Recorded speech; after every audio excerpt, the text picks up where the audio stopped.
E aí, pessoal, vamos começar mais um episódio do podcast Os Sócios. Estou aqui num cenário diferente com minha digníssima esposa, Malu Perini, rosto do podcast. Olá, pessoal, sejam bem-vindos a essa edição especial. Nós estamos muito importantes hoje, não é mesmo? Só para ele ser o brilhante. Eu queria chegar no seguinte ponto também.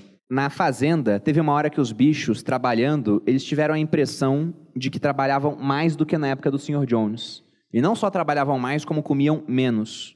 E aí o Garganta falou para eles, não, na verdade, os dados mostram que vocês trabalham menos e comem mais. Estão aqui os dados. Vocês estão viajando, ele disse. Só que os isso. dados eram medidos por quem? Por eles mesmos. Pelos porcos. Uhum. Que país faz isso hoje? Todos. A China.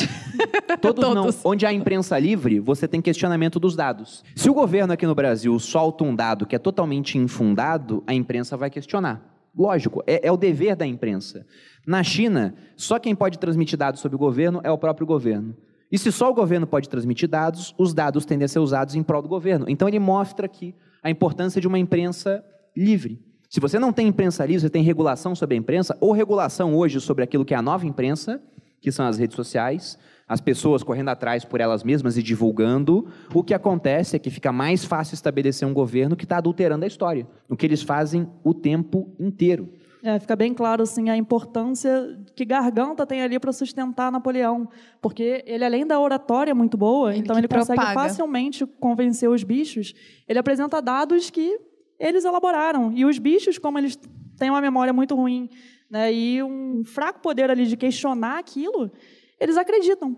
Então, mesmo que eles lembrem vagamente que não, que eles trabalhavam menos e comiam mais, eles vão acreditar naqueles dados, porque, afinal de contas, os dados estão ali sendo apresentados. Porque eles também não têm eles não têm muito poder de questionar, né? Eles não são muito questionadores, eles não têm muita inteligência mesmo. Eu vejo isso paralelo com qualquer coisa que as pessoas colocam hoje em dia na internet, a pessoa vai lá e acredita como se aquilo fosse verdade. Ou não tem capacidade de interpretar um texto. Ou não tem capacidade. A gente vê muito só reproduz o que está sendo dito e não consegue pensar ali sobre aquele assunto. Porque falta a inteligência, né? Falta também a escola. E você acha que o governo vai dar essa escola para as pessoas? Não.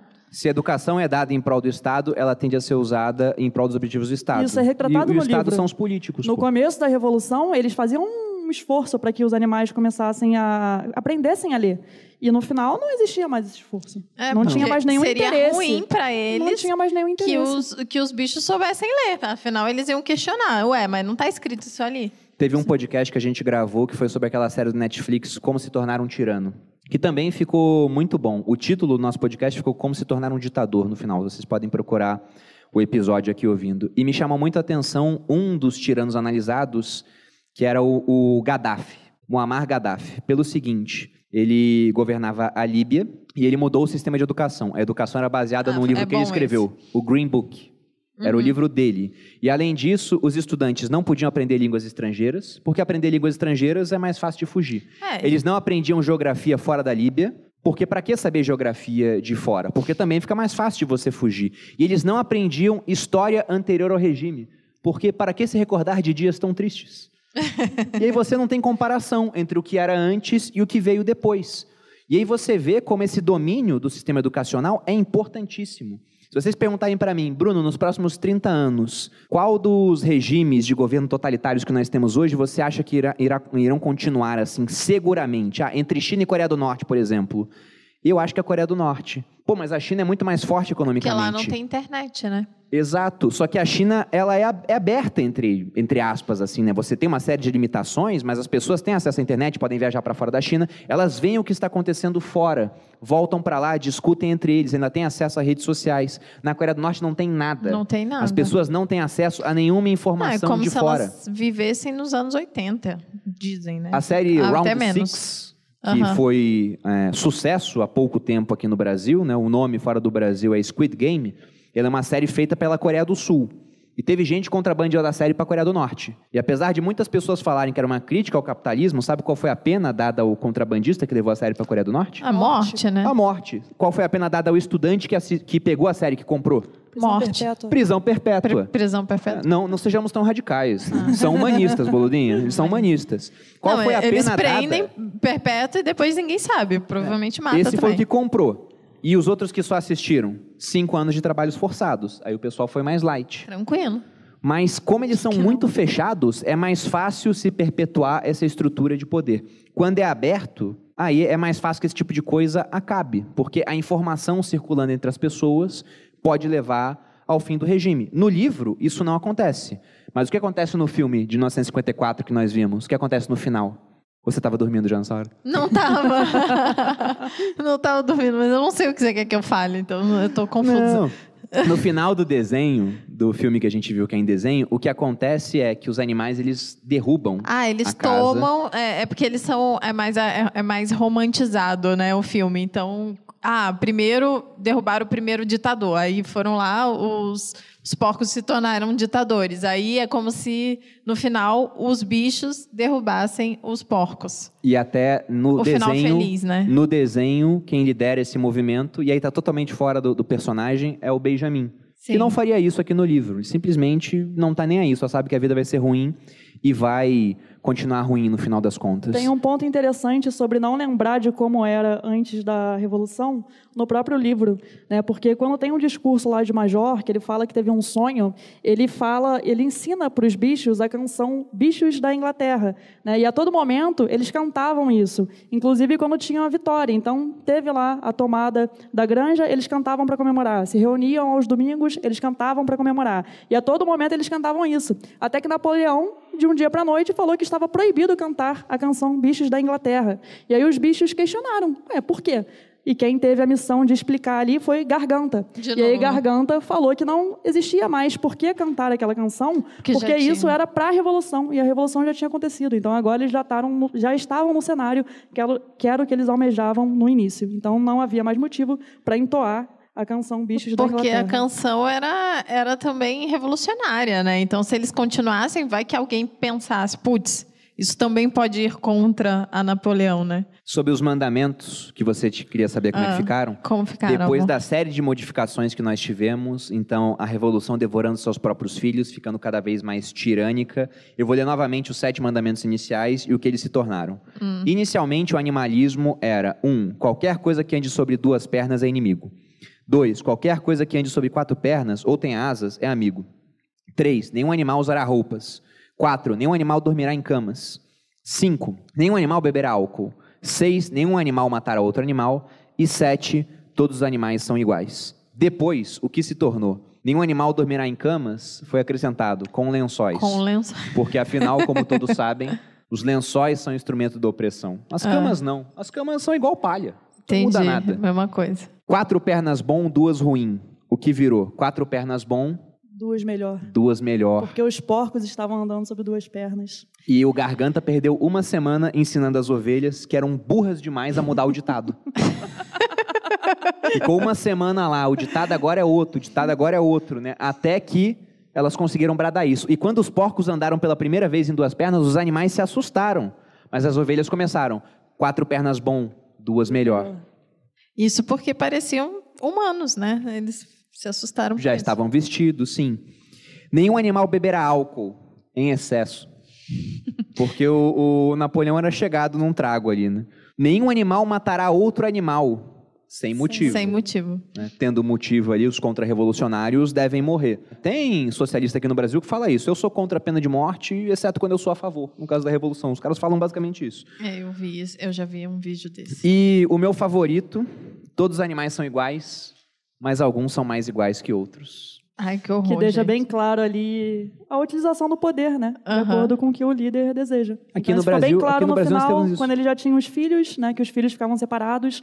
Até falava que se algum animal cruzasse com um porco em uma trilha, tinha que abrir espaço para que o porco passasse. Então ficou claro ali, né? Tinha que preferência. Os porcos eles estavam acima dos outros animais. E aí o final do livro ele é bem emblemático também, porque passaram-se anos. O pessoal foi esquecendo da Revolução, né? Alguns animais vivem menos, foram morrendo, outros vivem mais, mas tinham vagas lembranças. E a fazenda em si foi prosperando, a granja dos bichos prosperou. Só que nenhum animal ficou rico com isso, exceto os porcos e os cães, cachorros, que eram as forças armadas. Só eles prosperaram. Mais ou menos como aconteceu com a União Soviética. Sim. A União Soviética foi uma das economias mais poderosas de sua época, né? Tem até uma piada interessante, porque a União Soviética, ela, na corrida espacial, esteve em vantagem durante boa parte do tempo contra os americanos. Você tem lá o primeiro cosmonauta, né, o primeiro homem a caminhar no espaço, o Yuri Gagarin, era um russo. Na verdade, não sei se era russo ou se era ucraniano, mas era da União Soviética. E a piada é a seguinte: um jornalista foi mandado para a União Soviética para ver os avanços que eles tinham. Quando ele chegou lá, ele ficou espantado, né? Ele falou, vou visitar ali a casa do Yuri Gagarin, vou entrevistar ele então. Aí foi até a casa do Yuri, bateu na porta, e aí quem atendeu foi o filho do Yuri. Ele falou, teu pai está em casa? Ele falou, não, meu pai ele está caminhando no espaço, ele volta daqui a 2 horas. Ele falou, nossa, que legal, vou sentar aqui para esperar então. E ele disse, e a sua mãe está em casa? Ele falou, não, minha mãe está na fila do pão, ela volta daqui a 8 horas. Então, eles eram avançados a ponto de conseguir mandar um cara para o espaço, mas em coisas banais, eles eram tremendamente atrasados em relação a países com mais liberdade de mercado. Tem até uma história que eu contei num podcast que a gente fez, agora não vou me lembrar qual, mas era a história do Boris Yeltsin, que foi o primeiro dirigente da Rússia pós-União Soviética. E lógico que esse cara não ascendeu do nada. Ele já era um alto membro do partido na época da União Soviética. E a gente estava numa época de uma reaproximação já, havia uma comitiva soviética visitando os Estados Unidos. E o que acontece quando uma autoridade vai visitar um local é que o local se prepara para aquilo, né? Sim. E o Yeltsin sabia disso, porque quando ele ia visitar alguma cidade na Rússia, os dirigentes do partido preparavam tudo para que ele visse só do bom e do melhor naquele local. Então ele não via a verdade, ele via um retrato da verdade. Quando eu era militar, a mesma coisa acontecia. O general vem no quartel, pinta tudo de branco aí, não sei o quê, faz a melhor comida da semana para receber o general. O Yeltsin teve uma hora que ele passou por uma cidade do interior dos Estados Unidos. Ele pensou, agora eu vou ver o que é a economia americana. Ele pediu para ir num mercado normal. E quando tinha ele foi comida, lá, tinha oferta das coisas. Não era só comida, era muita comida numa variedade que ele nunca havia visto. Tem uma foto dele impressionado, assim, abrindo os braços, porque ele falou, caramba, olha o tanto de oferta de comida que tem numa cidade mínima pequena em termos de tamanho comparado às grandes americanas e onde eu vim de surpresa. Na hora que ele viu isso, ele se deu conta que eles tinham condenado a população soviética a um padrão de vida muito mais baixo do que o de países mais livres. Naquela hora, ele falou, isso aqui não funciona. Porque ele viu a verdade. Porque não tinha competição, não tinha o livre mercado, não tinha nada. Exatamente, tudo dependia do Estado, no final das contas. Mas aqui, o que estava acontecendo no final do livro? Então, a granja prosperou, nenhum animal ficou rico, exceto os porcos e os cães, e ela fazia cada vez mais comércio com o mundo exterior. Naturalmente, isso acontecia. E teve uma hora que os animais da granja, os porcos, resolveram receber uma comitiva de humanos.